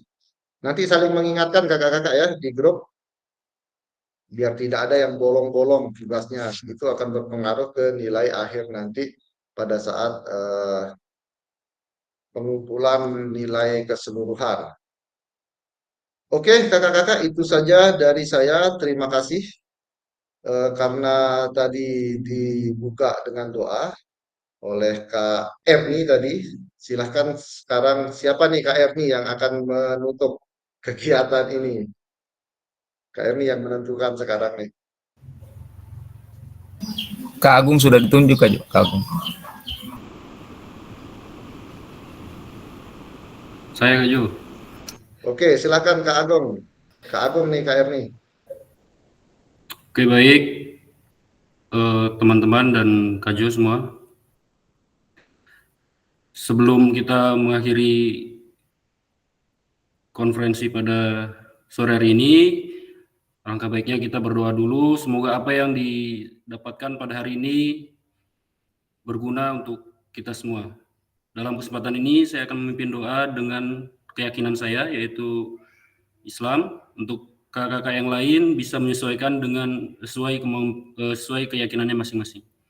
Berdoa mulai. Allahumma inna nas'aluka salamatan fid din wa afiatan fil jasad wa ziyadatan fil ilmi wa barakatan fil rizqi wa taubatan qablal maut wa rahmatan indal maut wa maghfiratan ba'dal maut. Allahumma hawin alaina fi sakaratul maut wan najata minan nar wal afwa inda hisab. Rabbana la tuzigh qulubana ba'da idh hadaitana wa hab lana min ladunka rahmatan innaka antal wahhab. Rabbana atina fid dunya hasanah wa fil akhirati hasanah wa qina adzabannar. Subhana rabbika rabbil izzati amma yasifun wa salamun alal mursalin walhamdulillahi rabbil alamin. Berdoa selesai. Oke, terima kasih Kak Agung. Terima kasih kakak-kakak semua. Terakhir pesan saya, jangan lupa mengumpulkan tugas refleksi dan sampai ketemu di sesi selanjutnya. Selamat sore kakak-kakak semua, sampai ketemu lagi. Selamat sore Kak Jo.